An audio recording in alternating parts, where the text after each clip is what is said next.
नमस्कार दोस्तों, स्वागत है आप सभी का हमारे चैनल भक्ति ज्ञान में। दोस्तों, आज मैं आपको पीपल सींचने की कहानी सुना रहा हूँ। एक बूढ़ा ब्राह्मण था। वह रोज पीपल को जल से सींचता था। पीपल में से रोज एक लड़की निकलती और कहती, पिताजी मैं आपके साथ जाऊंगी। यह सुनते सुनते बूढ़ा दिन ब दिन कमजोर होने लगा। तो बुढ़िया ने पूछा कि क्या बात है। बूढ़ा बोला कि पीपल से एक लड़की निकलती है और कहती है कि वह भी मेरे साथ चलेगी। बुढ़िया बोली कि कल ले आना उस लड़की को। यहाँ 6 लड़कियां पहले से ही हमारे घर में हैं, वहाँ 7वीं लड़की और सही। अगले दिन बूढ़ा उस लड़की को घर ले आया। घर लाने के बाद बूढ़ा ब्राह्मण आटा मांगने गया तो उसे पहले दिनों की अपेक्षा आज ज्यादा आटा मिला था। जब बुढ़िया वह आटा छानने लगी तो लड़की ने कहा कि लाओ माँ, मैं छान देती हूँ। जब वह आटा छानने बैठी तो परात भर गई। उसके बाद माँ खाना बनाने जाने लगी तो लड़की बोली कि आज रसोई में मैं जाऊंगी। तो बुढ़िया बोली कि ना, तेरे हाथ जल जाएंगे। लेकिन लड़की नहीं मानी और वह रसोई में खाना बनाने गई तो उसने तरह तरह के 3600 व्यंजन बना डाले और आज सभी ने पेट भर खाना खाया। इससे पहले वह आधा पेट भूखा ही रहते थे। रात हुई तो बुढ़िया का भाई आया और कहने लगा कि दीदी मैं तो खाना खाऊंगा। बुढ़िया परेशान हो गई कि अब खाना कहाँ से लाएगी।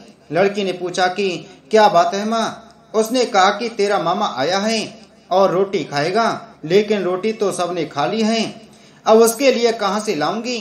लड़की बोली कि तू चिंता मत कर माँ, मैं बना दूंगी। और वह रसोई में गई और मामा के लिए 3600 व्यंजन बना दिए। मामा ने पेट भर के खाना खाया और कहा कि ऐसा खाना इससे पहले उसने कभी नहीं खाया। बुढ़िया ने कहा कि भाई तेरी पावनी भांजी है, उसी ने बनाया है।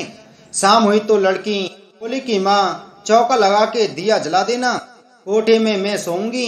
बुढ़िया बोली कि ना बेटी तू डर जाएगी। लेकिन वह बोली कि ना, मैं ना डरूंगी, मैं अंदर कोठे में ही सोऊंगी। वह कोठे में ही जाकर सो गई।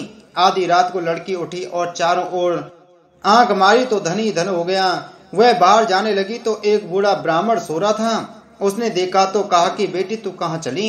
लड़की बोली कि मैं तो दरिद्रता दूर करने आई थी, अगर तुम्हें दूर करवानी है तो करवा लो। उसने बूढ़े के घर में भी आंख से देखा तो चारों ओर धन ही धन हो गया। सुबह सवेरे सब उठे तो लड़की को ना पाकर उसे ढूंढने लगी कि पावनी बेटी कहाँ चली गई। बूढ़ा ब्राह्मण बोला कि वह तो लक्ष्मी माता थी जो तुम्हारे साथ मेरी दरिद्रता भी दूर कर गई। हे लक्ष्मी माता, जैसे आपने उनकी दरिद्रता दूर करी वैसे ही सबकी करना। कहानी कहने वाले, सुनने वाले और हुंकारा भरने वाले व सभी के परिवार वालों की दूर करना और धन के भंडार भरना। एक समय की बात है, किसी गांव में मंगला नाम का एक किसान रहता था। वह खेती बाड़ी से अपना घर चलाता था। भाग्यवश जब भी उसके कोई संतान होती तो उसकी अकाल मृत्यु हो जाती। इस तरह मंगला के 6 बच्चे काल का ग्रास बन गए। इस दुख से मंगला और उसकी पत्नी बहुत दुखी रहते थे। एक समय ऐसा आया जब मंगला के घर में बंधे पशुओं ने भी दूध देना बंद कर दिया तथा खेतों में फसल भी नाम मात्र से रह गई।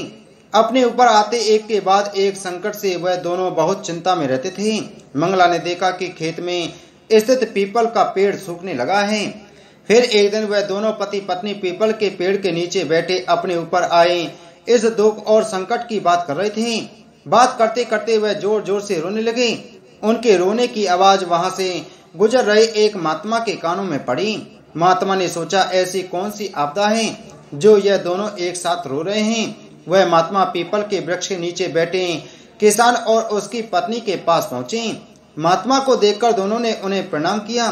महात्मा के पूछने पर मंगला ने उन्हें अपनी आप बीती सुना दी। वह बोला, कई वर्षों से हम संतान का दुख झेल रहे हैं और हम अपने पशु और खेतों में लगे वृक्षों का दुख झेलना हमारे बस की बात नहीं है। उनकी ऐसी दशा को देखकर महात्मा बोले, तुम किसी प्रकार की चिंता मत करो, तुम्हारे खेत में लगा यह पीपल का वृक्ष तुम्हारे सभी दुखों का नाश करेगा। आज के बाद तुम रविवार को छोड़कर अन्य 6 दिनों तक इस पीपल को दूध, जल और तेल से सींचना तथा संध्या के समय पीपल के नीचे तेल का दीपक जलाना और 7वें दिन यानी रविवार को पीपल में जल चढ़ाने की जगह दूध मिश्रित जल सूर्य भगवान को अर्पित करना। तुम्हारे ऊपर आया सारा संकट कट जाएगा। ऐसा कहकर वह महात्मा वहां से चले गए। मंगला ने महात्मा के कहे अनुसार अगले दिन से ही अपने खेत में पीपल को सींचना शुरू कर दिया और संध्या में वो पीपल के वृक्ष के नीचे तेल का दीपक जलाने लगा। देखते ही देखते मंगला के संकट कटने लगे। वह पीपल का वृक्ष फिर से हरा भरा हो गया। खेत में फसल लहराने लगी। पशुओं ने दूध देना शुरू कर दिया और 1 वर्ष बाद मंगला को पुत्र रत्न की प्राप्ति हुई। दोनों पति पत्नी खुशी खुशी अपने पुत्र के साथ रहने लगे। उनके घर की दरिद्रता दूर हो गई। एक दिन मंगला को फिर से उन महात्मा के दर्शन हुए। मंगला और उसकी पत्नी ने पुत्र सहित महात्मा को प्रणाम किया और कहा, प्रभु आपके आशीर्वाद से हमें संतान सहित सर्वस्व सुख प्राप्त हुआ है। महात्मा बोले, यह मेरा आशीर्वाद नहीं बल्कि तुम्हारे पितृ पूर्वजों का आशीर्वाद है जिनका दोष तुम्हें लगा हुआ था। पितरों को खुश रखने या उनकी शांति के लिए पीपल की पूजा सर्वोपरि बताई गई है।